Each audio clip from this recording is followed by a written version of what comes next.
Mungkin ada yang nak ke tempat kerja ataupun masih lagi ada yang bercuti untuk nak pergi beraya sebentar lagi. Kita murnikan pagi ni, kita sama-sama manfaatkan masa yang ada untuk kita sama-sama timba ilmu untuk analisis hari ini. Betul. Topik kita sejahtera warga emasku. Episod sulung bersama Jabatan Kebajikan Masyarakat, dan hari ini di konti kita bersama yang berbahagia Encik Azmir Kasim, pengarah bahagian warga emas Jabatan Kebajikan Masyarakat secara langsung dan live di radio dan juga Facebook. Assalamualaikum Encik Azmir. Assalamualaikum warahmatullahi wabarakatuh. Baik. Selamat Raya. Sama-sama juga. Selamat Hari Raya dan kembali bertugas Cik Azmir untuk on air kiranya pagi ni. Biasa bertugas masuk pejabat. Hari ni masuk radio. Itulah terus masuk radio. Okey, baiklah Encik Azmir, kalau kita bicarakan hari ini, topik kita hari ini pun tentang warga emas. Kita nak highlight ataupun fokuskan kepada warga emas kita lah kan. Sebelum tu beraya di mana agaknya kita Cik Azmir? Saya kampung dekat je, Kuala Selangor. Kuala Tanjung Karang. Sejam lah dari sini, dari KL. Lebih kurang. Lebih kurang. Kalau di sana tu macam mana agaknya warga emas, warga tua di tempat Cik Azmir? Kampung tu. Alhamdulillah kat sana sebab kita suasana masih suasana kampung. Kan? Jadi ikatan kekeluargaan tu masih kuat, masih kukuh. Dan masih meriah lagi lah dengan mana ada 2-3 generasi lah. Kalau kawasan-kawasan tertentu yang mungkin sahabat-sahabat kita pun mungkin tahu sendiri di kawasan anda ataupun kampung halaman kita. Cuma kalau dari segi skop kita lebih luas pada negara kita, macam mana keadaan jumlah, statistik, status warga emas di negara kita, Cik Azmi? Okay, terima kasih. Kalau berdasarkan kepada Jabatan Kebajikan Masyarakat, kita mengklasifikasikan warga emas ni 60 tahun dan ke atas umur dia lah. Dan kalau kita lihat pada statistik semasa pada tahun ini, kita ada lebih kurang 31-32 juta penduduk. Dan dalam itu kita menunjukkan pada masa sekarang ni ada lebih kurang dalam 9.5-96% warga emas berbanding daripada jumlah penduduk tadilah 31-32 ataupun lebih kurang dalam 3.1-3.2 juta warga emas yang ada. So ini indikator yang menunjukkan bahawa negara kita ni semakin menuju ke arah yang kita panggil negara menua lah. Sebab tu jangkaan kita berdasarkan kepada unjuran ini menjelang 2030 kita akan ada 15% penduduk negara ni mencecah umur 60 tahun dan ke atas. Dan bila dikata 15% tu, itulah yang dikata aged nation lah, atau negara menua. Negara tua lah.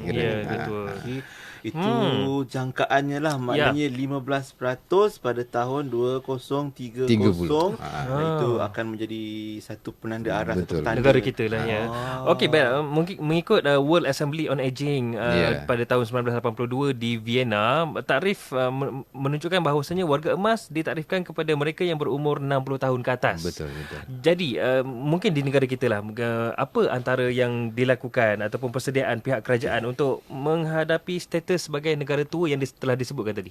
Betul. Kalau kita bayangkan sekarang ni pun dalam jumlah lingkungan 3 juta, 3.1, 3.2 juta penduduk warga emas ni, warga tua ni, kadang-kala sebulan sekali ke 2 bulan sekali kita dapat mendengar atau terbaca lah di dada-dada akhbar dan sebagainya, kata isu warga emas terabai ke terbiar dan sebagainya. Jadi disebabkan itu kita khususnya kerajaan lah, pihak kerajaan menyedari hakikat bahawa kita kena melihat sesuatu, kena membuat sesuatu kepada perkara ni. Jadi persediaan kena dibuat. Betul. Jadi persediaan ni dilakukan oleh pihak kerajaan kepada warga emas yang dah sedia ada. Tu satu side lah. Dan satu side lagi kepada orang yang nak jadi warga emas ni. Kan? Kita ni lah. Kita ni. Kena buat persediaan juga ya. Jadi bila kata persediaan tu maksudnya orang yang belum menjadi kan, persediaan. Orang yang belum menjadi warga emas. Jadi ada dua approach. Yang mana melalui kaedah ni kita kerajaan mewujudkanlah satu dasar yang dipanggil dasar warga emas negara. Satu dasar warga emas negara dan juga satu plan tindakan warga emas negara. yang mana melalui dasar dan pelan tindakan ni lah kita melaksanakan langkah-langkah persediaan ni tadi. Persediaan kepada warga tua yang memang dah pada usia dah sedia ada, dan persediaan kepada kita-kita ni lah yang bakal menjadi warga emas satu masa nanti akan menambah peratusan ataupun statistik yang Cik Azmi sebutkan awal naik tadi. 15 tadi itu kan.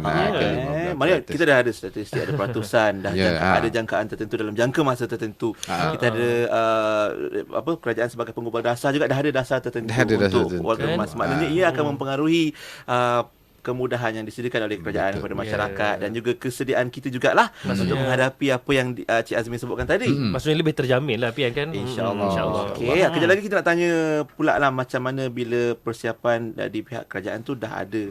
Masyarakat pula apa yang boleh kita sama-sama sahut atau sokong apa yang dilaksanakan tersebut dan juga mungkin apa bentuk-bentuk bantuan mungkin lebih spesifik lagi yang Cik Azmi akan sebutkan untuk pusingan berikutnya. Kita nak tahu juga apa itu Pusat Aktiviti Warga Emas PAWE ataupun PAWE ataupun Unit Penyayang Warga Emas UPWE. Kita tanya juga kejap lagi. Jadi jangan ke mana-mana, anda pun tak kisah warga apa, yang penting warga negara. Betul. Untuk sama-sama pupuk keprihatinan kita, tajuk kita hari ini sejahtera warga emasku di Warna Pagi. IKIM FM, pilihan utama anda. Ipoh 102.7.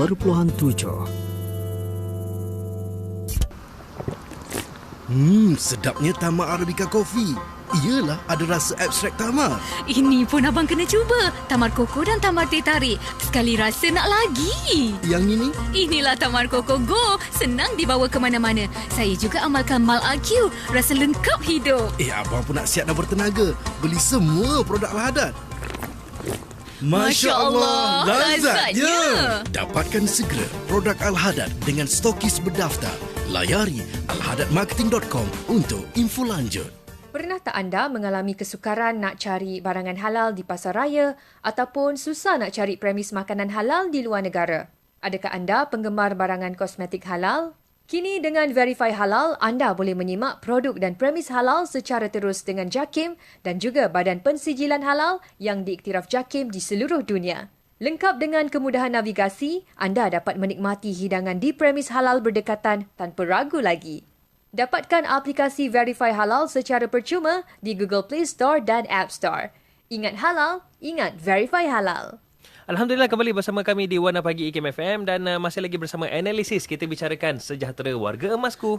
Bersama Encik Azmir Kasim, pengarah bahagian warga emas Jabatan Kebajikan Masyarakat.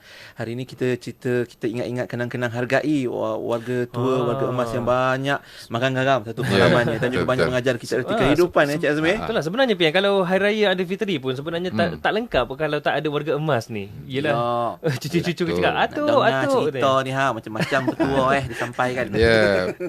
Bila raya ni kita balik kampung ni salah satu tujuan nak tengok jumpa orang tu.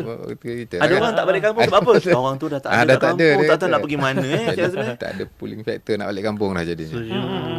Okey, jom kita cerita sikit apa antara bentuk bantuan atau program. Mungkin program tu dah ada lama mungkin dibangunkan, dilaksanakan, tapi mungkin ramai belum tahu. Jadi Cik Azmi ada hari ni nak kongsikan info terkini pada JKM. Ya, silakan. Okay, sekali lagi bila kita cakap persediaan ke arah negara tua atau penuaan kita memberi penekanan kepada beberapa faktor lah.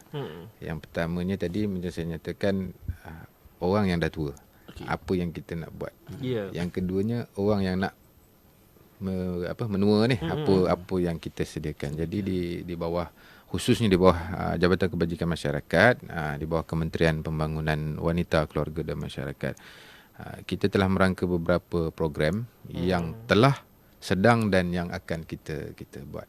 Yang pertamanya sekali, dalam konteks ini kita kena menilai dulu warga emas yang sedia ada ni.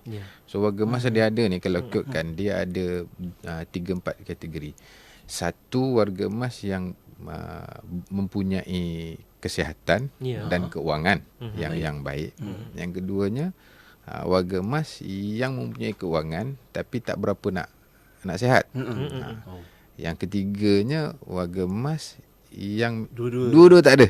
Kewangan kurang, kesihatan pun kurang. Dan yang keempat ni, yang kesihatan ada tadi, tapi duit tak ada, wang tak ada, ekonomi tak ada. Jadi ini kalau kita lihat secara umum, ini biasanya kategori warga emas. Jadi kita membuat pendekatan, kalau bagi kategori yang tak ada duit tadi, tapi sedikit kesihatan tu boleh, mana dia boleh urus diri sendiri, dia boleh berada di dalam persekitaran komuniti, duduk di dalam kampung tadilah dan sebagainya, dengan bantuan anak-anak dan sebagainya.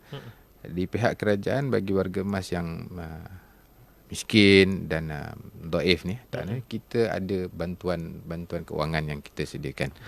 Yang kita panggil bantuan orang tua. Sebab ni nama dulu ni bantuan orang tua. Kalau sekarang ni dah dipanggil warga emas, maknanya bantuan warga emas lah. Maksudnya bantuan kewangan tu disediakan? Bantuan kewangan yang disediakan oleh pihak kerajaan melalui Jabatan Kebajikan Masyarakat secara bulanan kepada warga emas ni, sebanyak 350 sebulan. Tetapi fokusnya tadilah saya kata, warga emas yang miskin dhaif ni tadi, dan juga dia mungkin bersorangan kat rumah dan sebagainya. Tapi tahap kesihatan tu ada. Itu satu lah.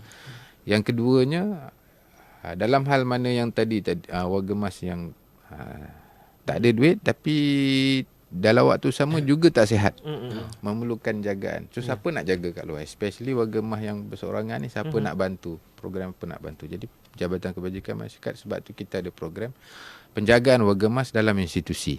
Yang ini yang kita wujudkan rumah seri kenangan contohnya, ataupun rumah ihsan, yang mana kita bagi jagaan kepada warga emas ni 24 jam secara sepenuhnya. Itu pendekatan yang kita buat kepada warga emas yang dhaif, yang miskin, dan tadi bagi dua kategori yang lagi ni tadi, yang ada duit, yang boleh ni apa benda semua, kita banyak membantu dari segi sistem sokongan sosial. Kita mewujudkan program-program sokongan sosial ni yang tadi di sini ni nanti wujudnya pusat aktiviti warga emas pawai ni tadi, dan sebagainya lah. Ini antara yang kita ni kan. Maksudnya diperincikan lah ya. Dia lain pula cerita tentang kalau warga emas yang ada waris tak ada waris pun lain cerita Yang itu kes-kes lain, itu kita bincang tajuk lain lain. Tapi hari ini untuk warga emas yang dah sedia ada dan juga yang akan menjadi warga emas tu, ada dah sebenarnya kemudahan-kemudahan dan inisiatif yang dibawakan oleh kerajaan untuk warga emas mungkin kita selalu dengar Encik Azmi tentang yelah di dada-dada akhbar ataupun di TV, televisyen juga menceritakan tentang ada golongan tua ataupun warga emas yang terpinggir. Jadi apa antara inisiatif pihak kerajaan dalam membantu golongan ni yang terpinggir ni? Kita tak nafikan, kadang-kadang sekali-sekala lah kata orang tu, bila masuk surat khabar ke, masuk dalam viral ke dan sebagainya kan. Sama viral ni kan. Ada warga emas yang terabai, bersorangan dan sebagainya. Macam saya nyatakan, kalau betul-betul dia bersorangan ni maknanya dia tak ada keluarga lah, tak ada waris yang terdekat dan sebagainya. Pihak kerajaan akan intervene dengan melalui Jabatan Kebajikan. Kita akan intervene. Kita, kalau dia memang dah tak sihat, dia tak boleh mengurus diri sendiri di rumah tu, kita akan ambil dan masukkan ke dalam institusi penjagaan ni tadi, rumah seri kenangan ni tadi. Masalahnya sekarang ni yang berlaku banyak juga, bila kita turun, bila kita siasat, kita dapati bahawa sebenarnya warga emas ni ada waris. Ada. Tapi itu kena topik lain khusus.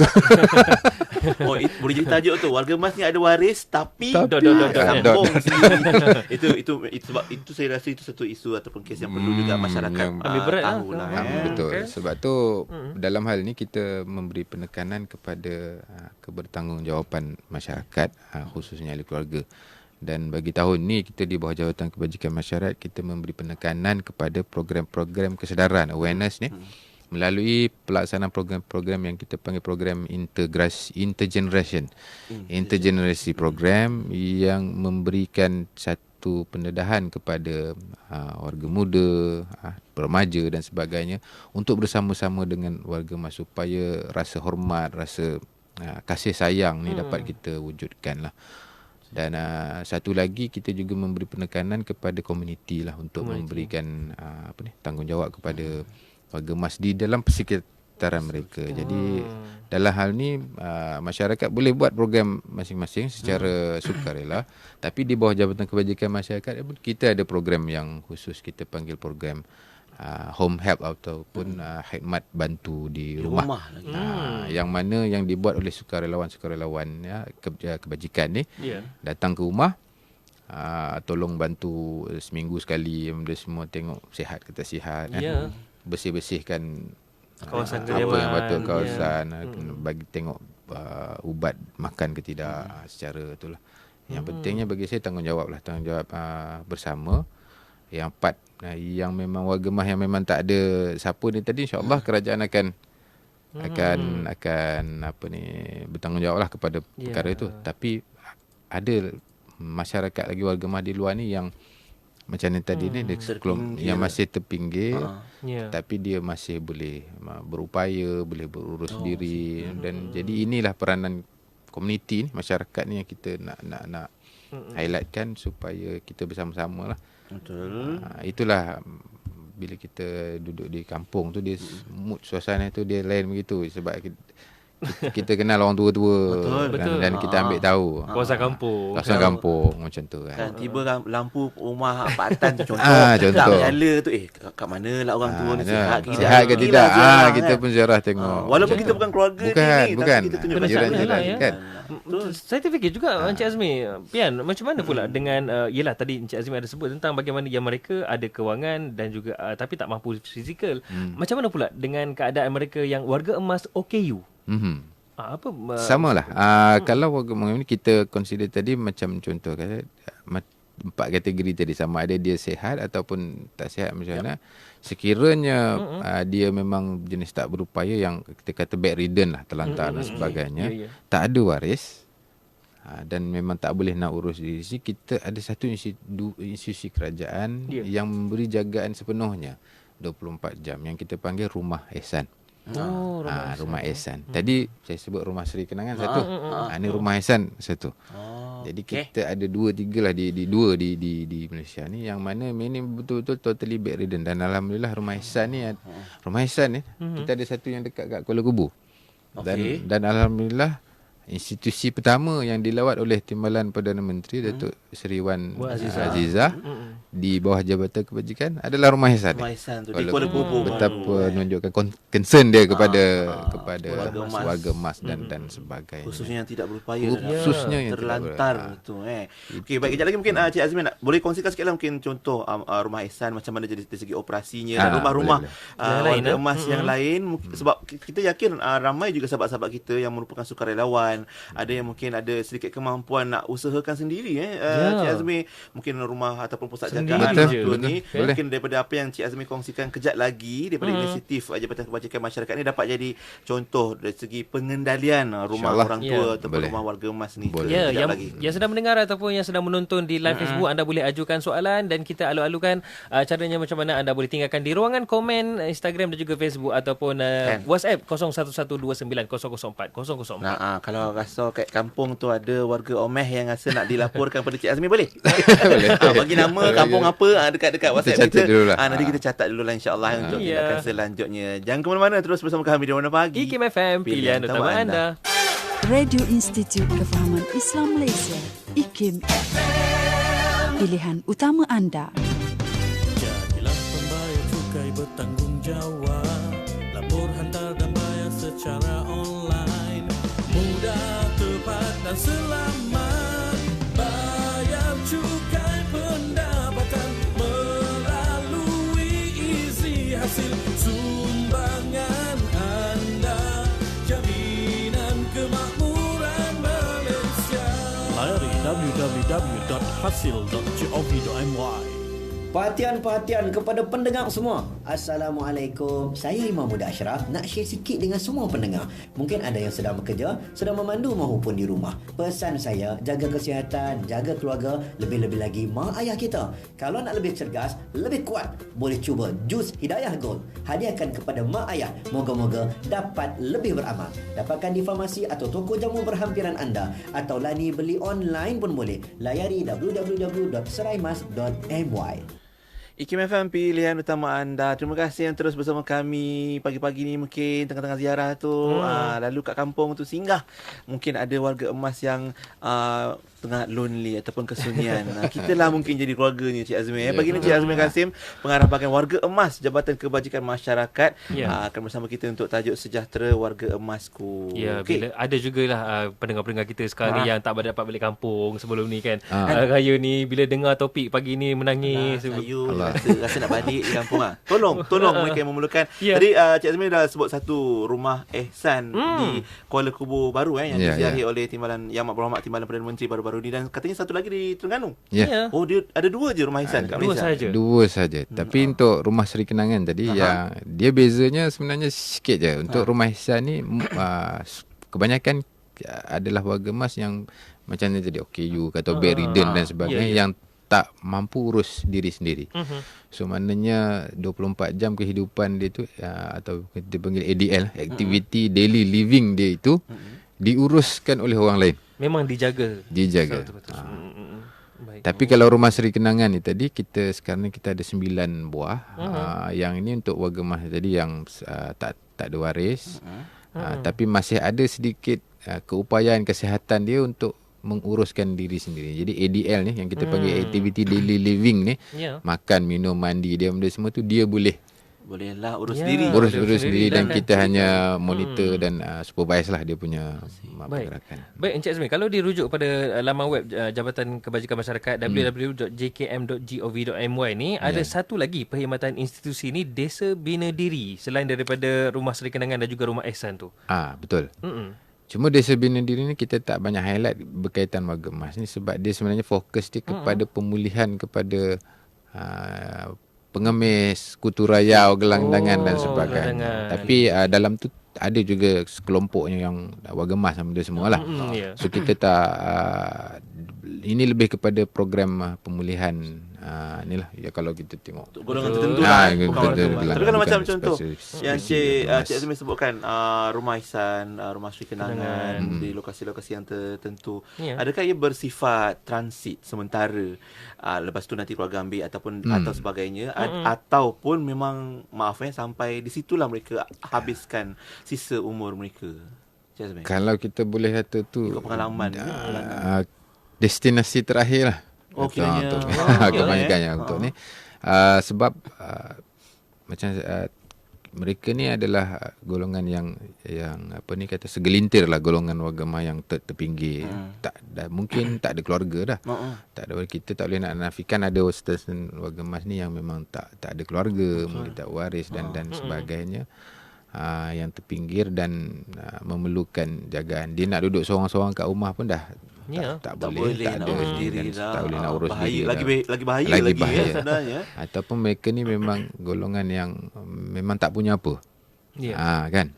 Mungkin tak ada harta ke apa ke rumah dan sebagainya. Jadi kita tempatkanlah mereka ni di ini, dan macam saya kata itu destinasi akhir lah.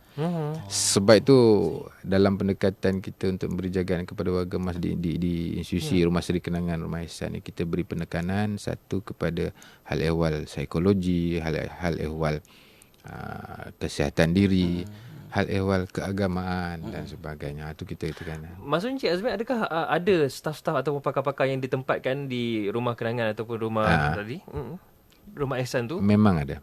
Ada full time lah. Full time. Sebab kita run, kata orang tu 24/7 lah. Non-stop. Even hari raya ni tak ada cuti lah. Memang kita akan ada aktiviti di sana.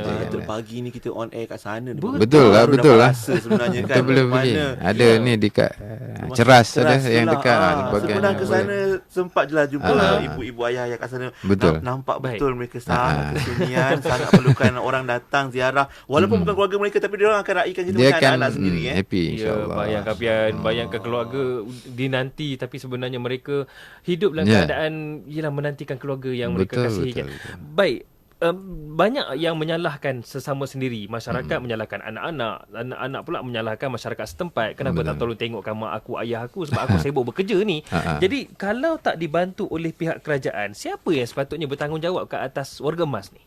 Kita especially dalam suasana sekarang ni, kita tak dapat nak menafikan bahawa kita punya social surrounding, kita punya situasi semasa keadaan ekonomi dan sebagainya kadang menyebabkan berlaku keadaan tu berlaku. Yeah. So kita kena menilai environment kita lah. Environment ni bukanlah masuk hijau ke apa tidak, tapi maknanya kita punya surrounding lah. Ya, betul. Situasi kita. Maknanya setakat pengalaman Cik Azmin sendiri bersama JKM dan menguruskan warga emas seluruh negara. Adakah keperluan dibina atau diwujudkan lagi pusat-pusat jagaan ataupun rumah khusus untuk warga emas untuk masa akan datang? Kita mengharapkan, kalau kita lihat pada konteks penjagaan warga emas ni, nombor satu, yang pentingnya kita harus sedar bahawa kita sebenarnya, pihak kerajaan kita tidak menggalakkan penghantaran orang ni ke satu-satu institusi. Bukan kita tak bagi, kita cuma tak menggalakkan. Kita selalu beri penekanan bahawa kalau kita ambil termnya, institution is the last resort. Kita kata maknanya penempatan di institusi adalah pilihan yang terakhir lah. Sekiranya tiada alternatif lain. Tapi dalam keadaan sekarang, kita juga harus sedar bahawa kehidupan masyarakat kita ni pun banyak keperluan, banyak tekanannya, nak bekerja, nak menguruskan keluarga dan sebagainya. Jadi sebab tu satu pendekatan yang kita buat di bawah kerajaan ni tadi, yang program-program community ni, tadi home help ni tadi. Tetapi di peringkat luar ada juga program-program yang disediakan oleh pihak-pihak lain. Home nursing dipanggil, ataupun yang diberi jagaan, mana boleh sekiranya kita duduk bersama warga emas, mak ayah kita yang dah tua, kita bekerja. Jadi siapa nak urus dia di siang hari waktu kita bekerja ni? Ada orang yang jadi ada orang yang boleh dipanggil. Ada pihak-pihak swasta ataupun pihak-pihak NGO yang menyediakan perkhidmatan ni, tapi kita kena carilah info ni, dapatkan di kawasan, sebab dia tak menyeluruh lagi program. Tetapi dalam waktu sama, kita juga menyedari hakikat bahawa sebenarnya konsep nak menghantar orang tua ni ke pusat-pusat yang begini ni bukanlah satu perkara yang salah. Mungkin ada keperluan atas dengan mungkin persetujuan bersama, tapi kebertanggungjawabpan tu kena ada. Maksud saya, okey, tak apa, kita boleh tumpangkan hantar orang tua ni di mana dan sebagainya. Tapi kita sebagai anak ni, tanggungjawab kita untuk melawat, untuk sentiasa bersama dengan itu, kena kita serve lah. Sebab bukan apa, Encik Azmi, Pian, kita takut pula nanti tiba-tiba fikir pasal mak ayah, anak menantu fikir, alah apa susah, rumah kebajikan kan ada. Sebab tu disebabkan tadi tidak digalakkan. Sebab tu kita kata tadi last choice lah kata tu. Tapi kalau dah perlu sangat untuk hantar, pihak-pihak di dalam negara ni dia ada 3-4 sektor dalam isu penjagaan. Satu, penjagaan berinstitusi ni yang diberikan sepenuhnya oleh pihak kerajaan ni, yang tadi rumah seri kenangan, rumah ihsan dan sebagainya. Ada satu sektor lagi, rumah warga emas yang diuruskan oleh NGO ataupun di bawah konsep CSR dan sebagainya ni. Ini pun banyak juga ni, ada pusat-pusat jagaan yang di bawah NGO dan sebagainya. Yang ketiganya, satu pusat-pusat yang dirun secara fully private, maknanya swasta sepenuhnya lah. Mungkin atas dasar profit oriented dan sebagainya lah. So kalau kita rasa kita berkeupayaan, ada NGO, ada pertubuhan yang berupaya untuk kita mentadbir, menguruskan warga emas kita sendiri, kita menggalakkan orang untuk buka pusat-pusat kan, tapi ada peraturan-peraturan dan akta-akta yang kena dituhi. Ini sebenarnya ni salah satu cara juga untuk kita nak mungkinlah saya tak tahu. Kita dengan mak ayah kita dulu, kita tak berkesempatan nak tabur bakti. Betul. Saya ada jumpa seorang individu ni, alhamdulillah baru-baru ni. Saya amat berbesar hatilah dapat berkenalan dengan beliau. Beliau ni seorang low profile tapi memang very humble dan sebagainya lah. So dia telah menaja 120 orang warga emas. Subhanallah. daripada institusi kita ni tadi, daripada yang menerima bantuan ni tadi, menunaikan umrah baru-baru ni. Dan semua tu tak pernah lagi menunaikan semua umrah. Tak pernah pergi umrah dan sebagainya.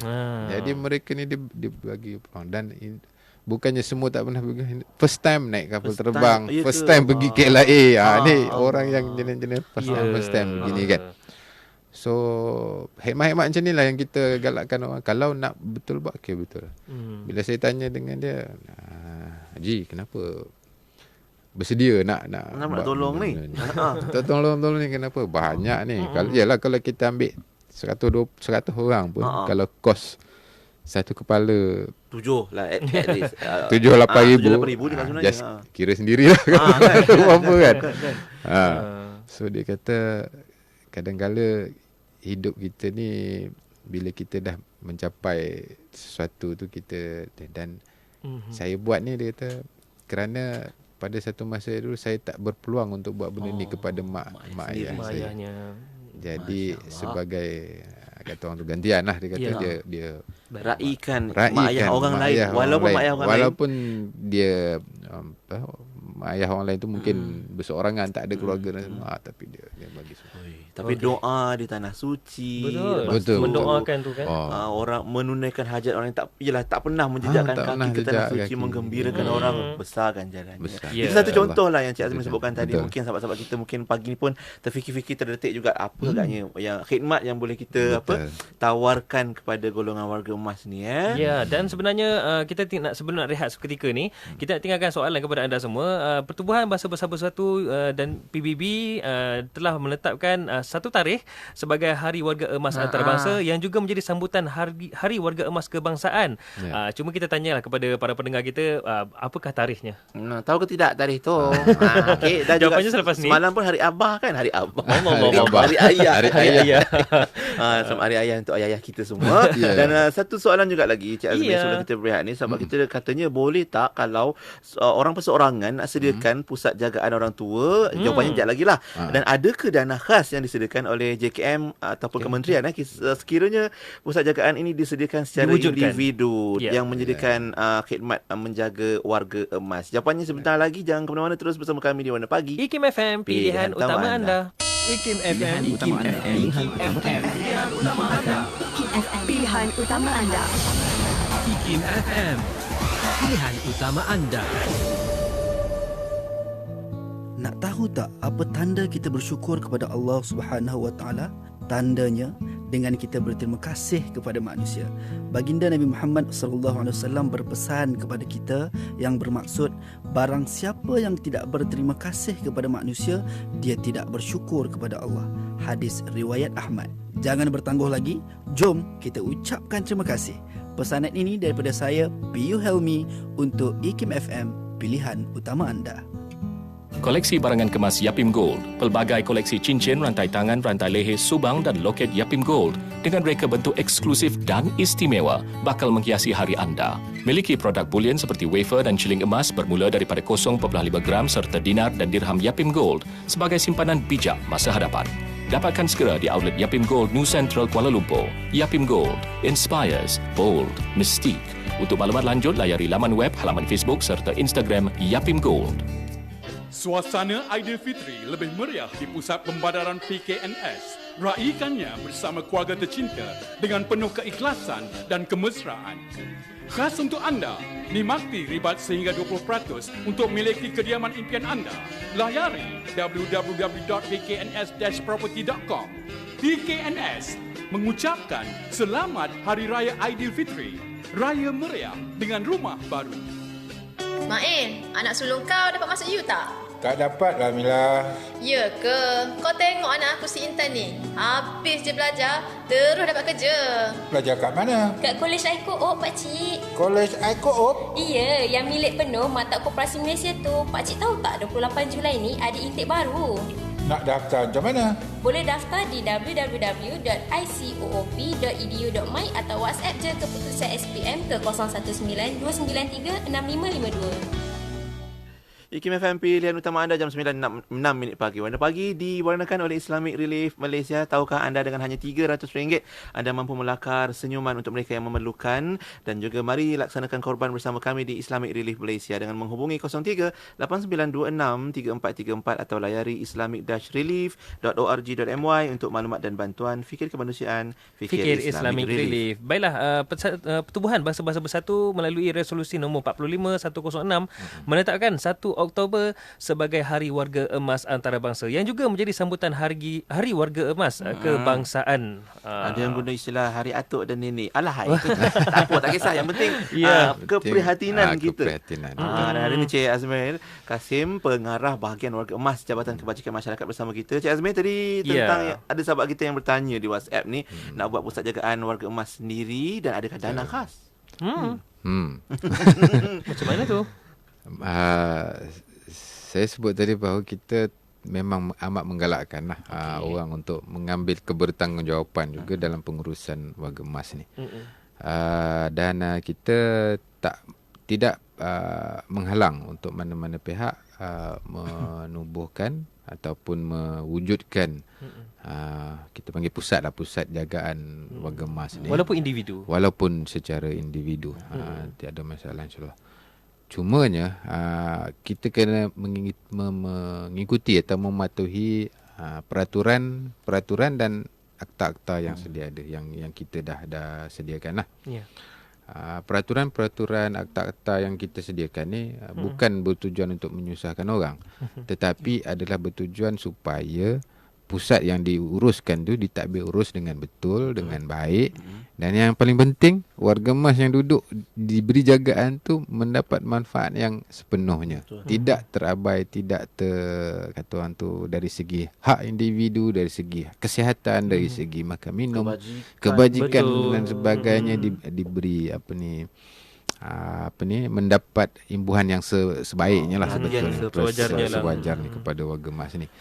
Kita dalam hal kita nak buat pahala tu, tak naklah dalam tu berlakunya dosa-dosa yang tu dalam mengalir sama je. Jadi tak nak. Jadi kalau betul-betul nak buat betul-betul nak cari pahala, kita buat cara pahala yang betul lah. Kita risau ada juga kes dan isu yang berlaku sebelum ni, Yasmin, yang dilaporkan di akhbar, dia ambil gambar, video macam mana keadaan daif teramat sangat orang tua yang dijaga di pusat jagaannya. Mungkin tidak diiktiraf ataupun tidak mendapat kelulusan. Tidak berdaftar. Jadi kita takut nanti masyarakat akan memandang ini sebagai satu yang mengambil kesempatan ke atas orang tua. Kan kesian. Bila kita sebut tentang tu, adakah ada pemantauan juga tentang mungkin kewangan bagi mereka yang mengusahakan secara individu? Dia terlebih dulu saya jelaskan bahawa dalam pengurusan pusat jagaan ni, kita buat masa sekarang ni kita ada akta pusat jagaan, ada aktanya. Yang diuruskan di bawah Jabatan Kebajikan Masyarakat. Tetapi dalam tempoh 2 tahun ni nanti, semua pusat-pusat jagaan warga emas ni akan didaftarkan di bawah Kementerian Kesihatan, di bawah satu akta baru. Diselaraskan semuanya. Tak salah saya, akta berkaitan akta pusat jagaan warga emas swasta, dipanggil begitulah. Baik. Jadi semua ni nanti akan diselaraskan di bawah Kementerian Kesihatan, di bawah akta berkenaan. Tapi for time being, untuk masa sekarang ni, sementara nak menunggu akta baru tu berkuasa, kita masih gunakan akta pusat jagaan. Di bawah akta pusat jagaan ni, kita ada certain kita panggil grant lah, yang kita sediakan untuk pusat jagaan warga emas ni tadi. Supaya mereka boleh memberikan perkhidmatan yang terbaik kepada warga emas ni. Walau bagaimanapun ada syarat-syarat dan peraturan yang perlu dipatuhi, ada borang-borang yang perlu diisi. Yang pentingnya berdaftar, nombor 1. Tapi nak berdaftar ni yang ada mencabar sikit ni. Sebab bila kita nak daftar, dia melibatkan banyak pihak. Nombor 1, contohnya kalau kita nak mendaftarkan satu pusat yang kita nak buka di satu kawasan perumahan. Siapa yang kita nak kena tanya dulu sebenarnya? Tok Ketua kan, Tok Ketua kampung, jiran-jiran, JKK, jiran-jiran bising tak kalau kita buat pusat-pusat ni, kot nanti mengganggu komplain dan sebagainya. So proses-proses ni semua kena dilalui dululah. Kan, kelulusan daripada PBT dan sebagainya. Kemudian pihak keselamatan, bomba contohnya, adakah bangunan yang kita nak premis yang kita selamat ke tidak, cukup tak fire extinguisher-nya, ada tak pintu-pintu exit-nya ataupun sebagainya. So melepasi benda ni semua barulah pendaftaran tu boleh. Jadi memang bunyinya agak rencam, agak rumit, tetapi dengan tujuan tertentu. Bukan saja-saja kita nak buat. Bukan nak susahkan. Bukan tak nak bagi. Bukan tak nak bagi. Tapi ikutlah. Jadi, once you dah ikut peraturan, yang you dah jaga, ada pula nisbah dia. Penjagaan tu. Contohnya, kalau yang bedridden, contohnya tak boleh bergerak. Betul. Satu penjaga, empat warga emas. 4 orang dijaga oleh seorang penjaga. Penjaga tu macam mana latar belakang? Penjaga pula kenalah sedikit ada pengalaman dalam pengurusan. Jadi program-program ni ataupun kita panggil industri penjagaan warga emas ni, sebenarnya training part-part training ni ada dah. Kita kalau kita lihat pada National Occupational Skill Standard atau NOS tu, dia memang dah ada satu standard penjagaan warga emas.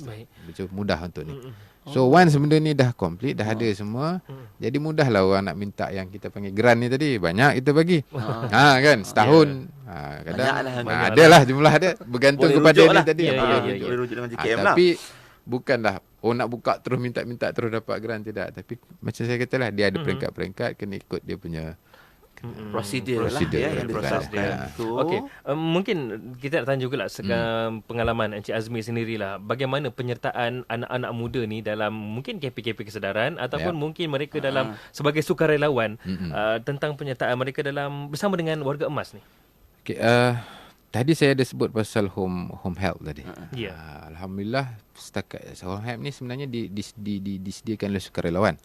Dan majoriti sukarelawan yang terlibat peserta untuk menyediakan program ini adalah anak-anak muda lah. Itu satu. Yang keduanya, saya pun juga ada sebut tadi program intergenerasi yang kita buat bersama antara anak-anak muda, remaja dengan warga emas ni tadi. So alhamdulillah, tahun ni kita akan pergiatkan lagi program-program ni. Kita masuk ke universiti, kita masuk ke sekolah, kita masuk ke komuniti dan sebagainya. Dan dah 2-3 universiti kita buat program kesedaran mengenai warga emas ni dan sebagainya. Dan respon sangat baik, positif dan sebagainya. Dan banyaklah soalan-soalan berkaitan. Sebab macam saya kata tadilah, awal tadi, bila kita kata dasar warga emas tu, dia ada dua prong target tu.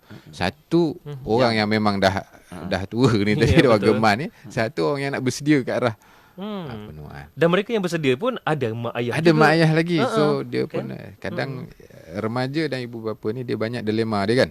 Dengan especially yang bila warga maknya tu, mak ayahnya dah 50-an, 60-an ke atas kan. Dan situasi sekarang ni keluarga sandwich. Keluarga sandwich. Ada mak ayah kapit kan. Diapit oleh anaknya dan ada cucunya pula. Dan anak yang kat tengah ni nak jaga yang orang tuanya dan juga anak-anaknya. Itu juga satu cabaran saya rasa. Itulah itu. Dan satu lagi pendekatan yang kita buat, kita panggil V2I. Voluntary to Institution. Yang ni memang kita buat, ada satu bahagian di Jabatan Kebajikan Masyarakat, kita dipanggil bahagian komuniti. Dia membantu dalam menguruskan kita masuk ke setiap universiti, kita buat some sort of MOU dan sebagainya. Dan kita jadikan program di Rumah Seri Kenangan dan Rumah Ihsan ni sebagai co-curriculum wajib universiti ni. Terbaik. So, dijadikan macam mana dan dia, kita mohon untuk dia dapat macam kredit lah bawah program komuniti dia. So setiap waktu cuti Sabtu Ahad ataupun masa cuti semester dan sebagainya, maksudnya melalui aktiviti. Dia kena masuk ke, ada kira jam kredit lagi. Ada kan. Dia kena masuk ke Rumah Seri Kenangan ataupun Rumah Ihsan ni dan menguruskan warga emas ni.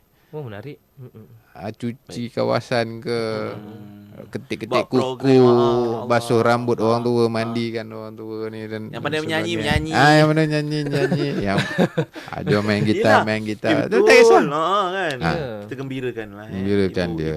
Yang pandai boleh ajar mengaji, bantu ajar mengaji, bantu solat dan sebagainya. Kita kena ingat latar belakang warga emas yang masuk ni pelbagai. Betul. Jadi itu terbaik. Itu satu pendedahan lah. Ya, itu sebab tu saya kata tadi bila dia masuk kat sisi tu, keperluan psikologi, keperluan kesihatan, keperluan keagamaan, keperluan dan sebagainya, kita kena sediakan. Kena manfaat. Adik-adik kita yang belajar tu gunakan apa yang kita belajar. Sama lah yang nak buka pusat-pusat tadi kita galakkan, tapi lengkapkan fikirlah kemahiran benda ni. InsyaAllah. Kalau kita Pian pandai pok-pok je Pian. Boleh, itu pun menghiburkan. Itu juga. Boleh juga. Sebab dia warga emas ni bila dia bersama warga emas je, lama-lama dia pun kemurungan semua. So, Pian dengan bila datang bolehlah. Itulah. Mari sini kita nyanyi lagu raya. Boleh. Okey. Di WhatsApp kita ada sahabat kita Puan Nuras dari Melaka, katanya sekarang ni anak 10 orang tak boleh jaga seorang ibu atau ayah. Sekarang ni ada 4-5 anak pun belum tentu lagi. Masa kini lagi satu kesnya atuk dan nenek di bawah jagaan cucu-cucu. Bukan lagi anak-anak yang jaga, tapi cucu ni jaga atas alasan nenek atau atuk pernah jaga dia orang dulu kecil-kecil. Jadi kata Puan Nuras, semoga cucu-cucu yang jaga atuk nenek ni dimurahkanlah rezeki, dipanjangkan umur. Kita doa yang baik-baik. Okey, dan lepas ni ada satu soalan, saya rasa satu isu yang menarik juga tentang nafkah anak-anak kepada ibu dan ayahnya. Pada pandangan Cik Azmi, lepas ni kita jawab adakah perlu digubal satu undang-undang khas untuk mewajibkan mungkin potongan gaji ke? Mungkin ataupun KWSP mungkin untuk orang tua kita ataupun warga emas. Jangan ke mana-mana, terus dengar Sejahtera Warga Emasku untuk analisis kita pagi ni di Warna Pagi IKIM FM, pilihan utama anda. Mau dengar IKIM FM di Lahad Datu 107.3 FM. Dengar ya bah. Jah, kenapa muka kau lesu sangat Jah? Tak bermaya, kulit kusam, berjerawat. Teruknya. Ya, Ajah tak tahulah Mi. Ajah rasa macam selalu letih, sembelit. Lepas tu badan sengal-sengal. Dah makan suplemen macam-macam tapi tak nampak kesan apa-apa pun. Produk apa yang kau makan? Makan produk Ami. Memanglah badan kita ni kalau penuh toksin, makan apa pun tak jalan. Kita kena singkirkan dulu toksin dalam badan. Barulah badan rasa bertenaga, sihat, aktif. Baru senang buat aktiviti harian. Tahu tak? Macam mana dapat toksin ni? Macam mana nak hilangkan? Toksin ni Jah, ada pada sekeliling kita. Asap kenderaan, asap rokok, apa yang kita hidup, pewangi, semua tu tanpa sengaja. Makanan kita yang tak berkhasiat, yang banyak MSG, itulah bertoksin. Nak singkirkan toksin tu Jah, kena detox dulu dengan Colonis Domestica. Itu produk baru Ami. Perut tu boncit, sapukan dengan hot oil melong amara. Apa? Colonis Domestica? Produk apa tu Ami? Mana nak guna? Colonis Domestica, ini produk baru. Sangat kaya dengan serat, banyak herba, tumbuhan dengan berbuahan, tahu tak Jah? Dekat dalam tu ada kacang ginjal putih, kopi hijau, biji mangga Afrika, banyak lagi. Semuanya ekstrak. Khasiatnya memang sangat bagus. Kalau tidak, Ami tak suruh kau makan. Dia buang toksin, melancarkan pembuangan air besar, menyekat karbohidrat tu supaya badan kau tu taklah menggelebeh nanti. Bila banyak serat, senang nak buang air besar. Kau sembelit kan? Bila dalaman kita sihat, luaran pun cantik, kulit cantik, tak kusam, tak ada jerawat lagi, dah sentiasa bertenaga, aktif. Itu yang Ami nak. Lepas tu ajar sapu dekat badan yang sengal-sengal tu dengan hot melong amara. Panas sikit, tapi peluh keluar banyak. Peluh tu pun detox Jah, baunya pun segar. Buat kita rasa tenang sebab herba dekat dalam tu macam susu kambing, daun melong, halia bara, ada daun iwi, semua tu boleh mempercantikkan Ajah punya badan. Itu yang Ami nak. Pakai produk skincare banyak-banyak pun tapi toksin berkumpul di dalam badan, takkan ada kesan Jah. Ami memang suka membebel. Kalau nak seimbang Jah, jagalah kesihatan. Penatlah kau ni Jah. Untuk info lanjut, FB Bondar Ustaz Ibrahim, IG Bondar Ustaz Ibrahim dan info produk JRM Official, WhatsApp 019 37 37 133. Wah, Zira, seronok nampak. Mana bedanya Dila? Aku dah jumpa dewan yang sesuai untuk majlis perkahwinan aku nanti. Kawasannya strategik, dewannya menarik, menawarkan pakej-pakej yang berpatutan dan mempunyai ruang parking yang luas. Semualah menarik minat aku. Patutlah senang hati kau. Kat mana tu? Di Institut Kefahaman Islam Malaysia. Bukan hanya sewaan dewan untuk majlis perkahwinan je tau. Majlis korporat pun ada. Kau telefon je nombor 036204 6388 atau layari ikimniaga.my. Okey, sekarang juga aku telefon. Alhamdulillah kembali bersama Warna Pagi IKIM FM dan hari ini kita masih lagi bicarakan analisis sejahtera warga emasku. Dan juga terima kasih Cik Azmi Kasim yang cuti-cuti pun datang lagi ni. Kira bekerja dah ni. Betul. Untuk on air analisis kita. Beliau adalah pengarah bahagian warga emas Jabatan Kebajikan Masyarakat. Cik Azmi, sebelum kita sambung, ada sahabat kita Azizah Ahmad katanya mohon jugalah ambil JKM ambil kebajikan pekerja yang mengurus warga emas. Katanya mungkin ada yang kurang pekerja atau shift pekerja yang panjang untuk meraikan atau menyantuni warga emas ni. Satu lagi katanya cadangan untuk waris yang berkemampuan untuk bagi yuran tambahan atau menampung keperluan tambahan atau sagu hati tambahan kepada pekerja. Pekerja yang menguruskan. Cadangan sahabat kita lah Cik Azmi. Apa komen Cik Azmi? Tak apa, kita bacakan dulu lah. Baca dulu. Kita boleh tengok balik video ni. Terus terjadi komen. Cuma tadi tentang nafkah anak-anak kepada warga tua ataupun orang tuanya. Apa pandangan Cik Azmi? Nafkah ni memang agak kata orang tu agak sensitif lah macam saya katakan. Isu juga ni sebab satu anak-anak zaman sekarang ni pun ada tanggungan anak-anak dia nak kena urus. Yang kedua dari segi macam saya kata tadi sosioekonomi lah, kehidupan semasa tu mungkin memberi satu cabaran yang hebat kepada anak-anak. Tak payah orang lain lah, kita sendiri pun lah kadang kita nak pastikan bukan tanggungjawab dari segi kewangan tapi tanggungjawab kita sebagai anak ni kepada ni. Contoh kata berhubung, bertelefon, menziarah dan sebagainya ni pun belum tentu dapat kita. Bukan ada wang je, masa pun so bukan semestinya wang, masa pun kita kena ni. Tapi kalau kita menyedari hakikat bahawa tanggungjawab kita sebagai anak yang prihatin, anak yang bertanggungjawab kan, kita pun tahu kalau dalam bab agama ni dengan mak bapak ni memang tak ada, kena utamakan lah. Tak ada ni lah. Doa pun tak ada hijab. Tak ada dakwa-dakwi dah. Memang itu kata orang tu kan, bila cakap pun tak boleh kan. So itulah tanggungjawab kita benar. Jadi bukan isu kewangan semata-mata, tetapi isunya yang penting di sini adalah tanggungjawab sebagai anak. Tapi kita di pihak kerajaan kita merasakan buat masa ini kita tidaklah terlalu serius sangat untuk sehingga ke tahap kita nak mewujudkan satu akta yang bagi mewajibkan orang untuk membuat potongan secara wajib atau kepada mak. Tapi hunus di masa depan kita tak pasti, tapi for time being untuk masa sekarang belum lagi lah. Sebab kita masih menekankan kepada nilai tadi tu, nilai agama, kebertanggungjawaban anak-anak ni kepada ni. Sepatutnya benda tu dah menjadi satu tanggungjawab, satu nilai kepada ni kan. Tapi hakikatnya kita juga menyedari bahawa macam tadilah kehidupan sekarang ni mencabar kan. Banyak kita sendiri pun kadang sesak nampak dia. Yang masih berlaku sekarang ni, yang saya pasti masih berlaku, bukan semata-mata anak minta bagi duit dekat mak bapak ni. Mak bapak ni kena bantu anak ni bagi duit ni. Setuju. Kerana berlaku sebaliknya mak ayah masih tanggung lagi. Walaupun anak tu dah ada kerja, walaupun anak tu dah kerja. Mak ayah tu dah pencen. Dah pencen. Kena bantu pula yang bekerja. Bantu anak. Sebab dia tahu ada duit pencen. Allah.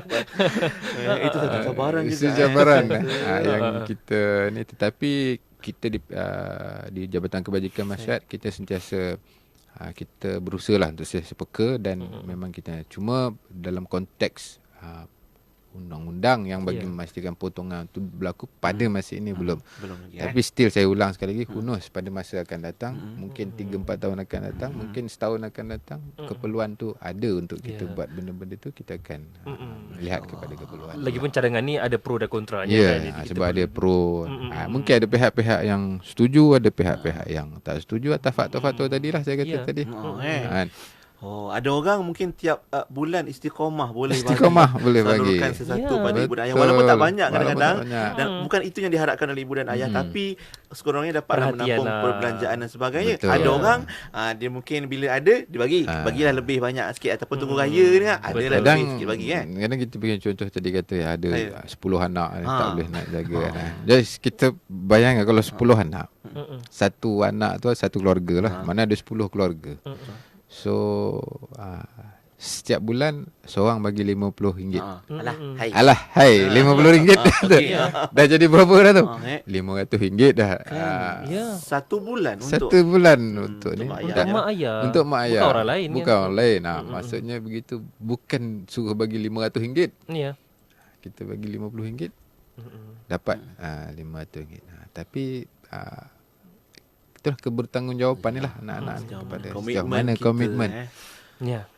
Okey, dari situ akan datangnya tanggungjawab yang Cik Azmi sebutkan dan juga kewajipan kita untuk kita hargai sebab jasa mereka tidak terbalas sebenarnya. Betul. Sangat banyak yang mereka pengorbanan yang dilalui oleh ibu dan ayah kita dan warga emas secara umumnya. Baik, untuk akhir ni apa pesanan Cik Azmi kepada sahabat pendengar kita dan juga yang sedang menonton di Facebook kita ni? Baik. Terima kasih.